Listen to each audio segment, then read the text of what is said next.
Hey guys, welcome to this video, and in this video we will be learning about outlier treatments and in general sense of what is an outlier.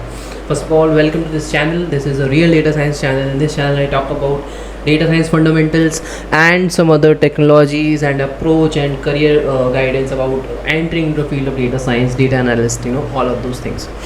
So the goal of this channel, I've been not talking about that, but the goal of this channel is to understand the approach of data science. See, there are many tools out there, there are many ways to code out there, but the most important thing to understand in data science is what approach you keep in your mind while developing any machine learning algorithm or while doing any machine learning project. So in this video we will be dealing about outliers. So I will explain what are outliers, I will explain how to deal with outliers, I will give you some examples of outliers, and then we can just see some things that are not outliers but this seems outlier, right? So yeah, let's not waste time and jump directly into the video.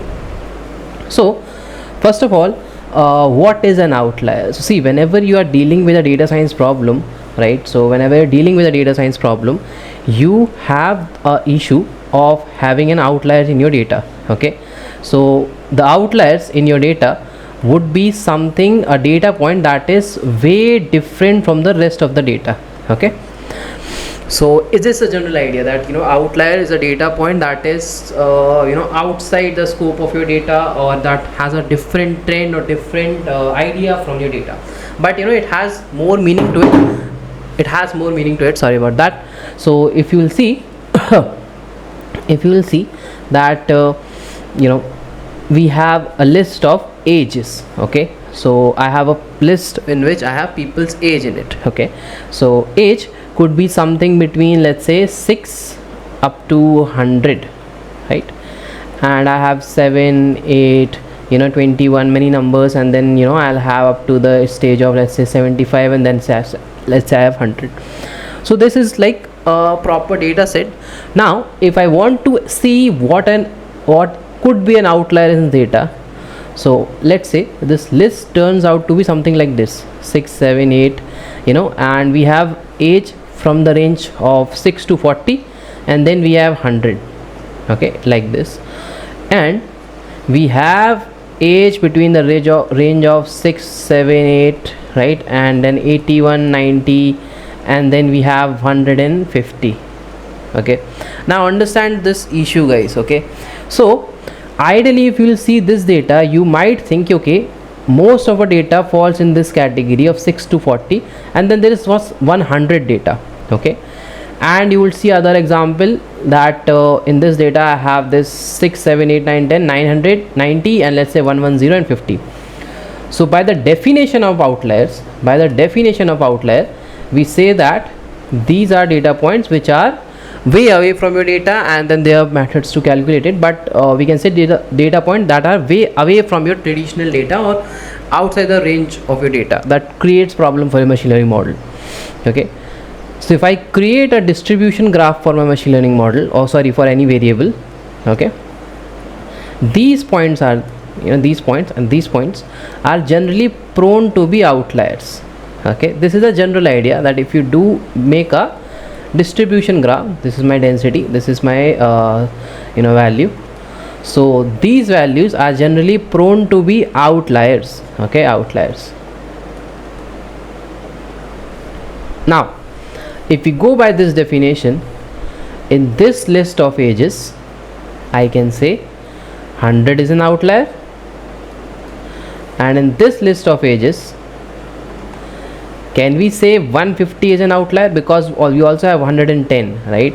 So if you will make a graph of this one, it will come something like this, but this would be 150 and this would be 110.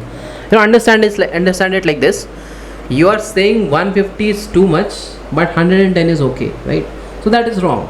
So ideally 150 should not be an outlier here, right? Ideally 150 should not be an outlier. So if we have two data set like this one and this one, a higher number 100 here is an outlier, but a higher number 150 here is not an outlier, because it is close to the rest of a number which is like 110 or 90, right? So that is an idea that not all high numbers are outlier. It depends on the distribution of the data. right? Plus there's other thing as well. Okay, plus there is one additional thing, is that when we are talking about age, let's say this was just the data, right? We are not talking about age here, but let's say now we are talking about ages.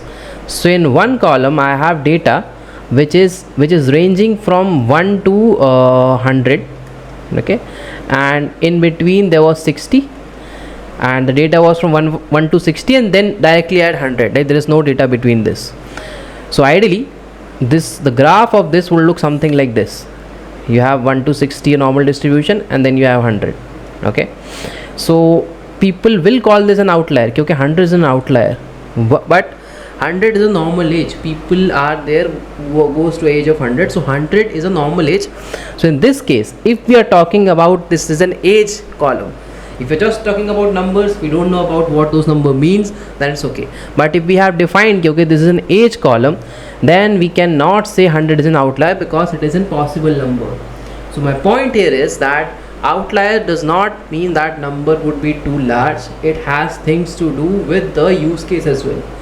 The purpose of outlier is that it introduces noise in your data. See, the overall goal of your machine learning is that you are training a mathematical model to understand patterns in your data, right? And what you want to do is you want to give it a data that has most of the patterns. You want to reduce the noise in that, right? So to reduce the noise in that, you remove outliers. Otherwise there is no point of removing outliers, because we want our model to understand extreme values as well. Then only it's a good trained model. But outliers are those data that are not bringing any use to your model. All the patterns that they are bringing in are basically noise. Noise is your unwanted pattern that you can say. We don't want that unwanted pattern in our data. So keep that in mind when you are checking for outliers next time, that it is not always that if the number is too high or if the number is too low with the rest of the data, it will be an outlier. Outlier depends on the use case as well. Now coming back to a presentation, so in this presentation we will understand about outliers and a general idea about it, what are outliers and everything like that. Let me just change the color of this pen back to black. Okay, then what is an outlier? Outliers are data points that are significantly differ from other observations. They can distort statistical analysis and machine learning models. Identifying and handling outliers are crucial for accurate insights. Now going to the next topic, types of outliers. So outliers could be of two types, univariate or multivariate. It goes by the name. Univariate means that an outlier will be in one data. Multivariate means that an outlier has existence in more than one data. Understanding these distinction is effective for outlier management. Not that bigger topic, but just keep in mind that you can have an outlier in single variable as well, and then outlier that act as an outlier in multiple variable as well. Then when you go for outlier detection method, there are multiple techniques, Z-score, IQR method, and some of the machine learning algorithm. The most common thing in this is IQR method, right? So we can talk about IQR method in detail. Let me just make a new slide here, and what we will do, I just need a white pen. Okay, so when we are talking about IQR method, so IQR method basically means that interquartile ranges. Okay, interquartile ranges, IQR. Okay, so to understand IQR, we'll first have to understand Q. Q here means quartile. Okay, Q here means quartile. So if you're talking about quartile, you would say that if I divide my data, let's say I have put all of my data on a single number line, right, and in an ascending order, that data is increasing this way. So this would be my quarters. Quarters means anything divided into the 4 parts, right? So one part becomes your quarter. So quartile basically means that this is my first quartile, this is my second quartile, this is my third quartile, right? So I have divided my data into 4 segments there. Now interquartile range comes from the idea of quartile, so we'll understand quartile first. So if I divide my data like this, so let's say I'm talking about 8, so 0, 1, 2, 3, all the data number line, and then you're making partition in it like 25% of the data. Okay, here we have 50% of the data, here we have 75% of the data, and this is like your 100% of the data. Now if you guys can understand, Q2 would actually be your median as well, right? If it make more sense to you. Now IQR says that to detect any outlier, they give you a formula that all the values that are outside your interquartile ranges, right? So you'll have a quartile range. This is a quartile range. So quartile range basically is your Q3 minus Q1.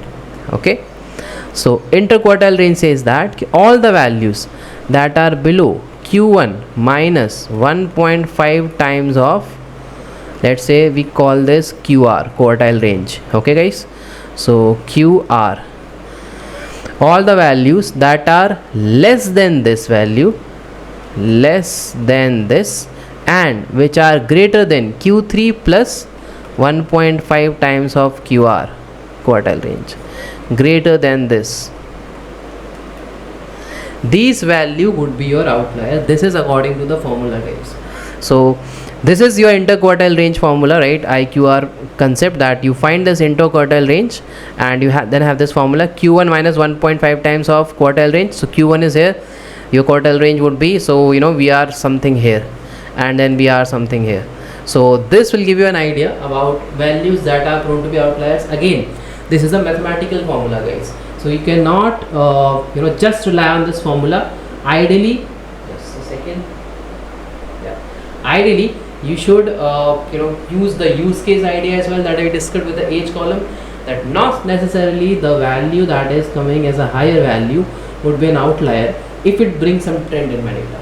Let's say there is a trend in my data that some values are higher, right? I want my machine learning model to understand that trend, and if I want my machine learning model to understand the trend, I need to keep that data points in my training model or my training data, and I will not remove them as an outlier. Okay, I think we decided this. Yeah, so what impact does outlier does in your model? See, if you are including outliers in your model, it's simple. Just try to understand this. As I always suggest people that if you are trying to learn machine learning, just try to understand in a way that you're teaching a child something. Okay, and everything will make sense to you. Let's say I am teaching a child that how to detect apple. Okay, how to detect an apple, and he knows nothing about apple, he knows something about fruits and nothing about anything. I'm just showing him the pictures of an apple and I'm telling him that okay, this is an apple.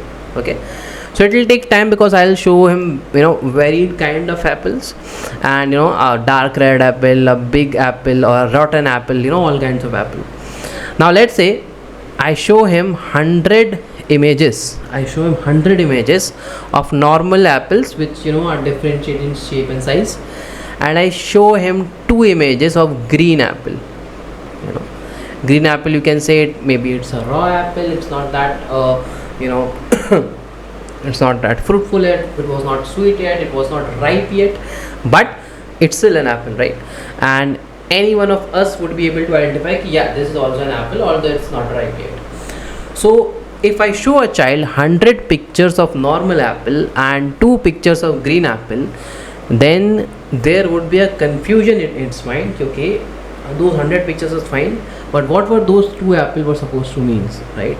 And let's say after this thing I show it a guava, right, which is also green and which is not that much differentiated from apple if somebody has not seen apple or tasted apple before, right? So these 2 green apple, they act as an outlier to our training model in the kid that we are teaching. Okay, so that is an impact on outlier guys, that if you are dealing with an outlier, they can create some problem in understanding the existing pattern in your data, and there will be multiple problem that neither they are bringing new pattern in your data, and neither that they are contributing in an existing pattern detection of your model. That was all I had for you guys for outliers. If you want to detect outliers, you can use boxplot for that. Let me know if a comment if you want to see a proper series of videos on visualization of data. My name is Shumankit. I currently work as a machine learning engineer, worldwide technology, and happy learning.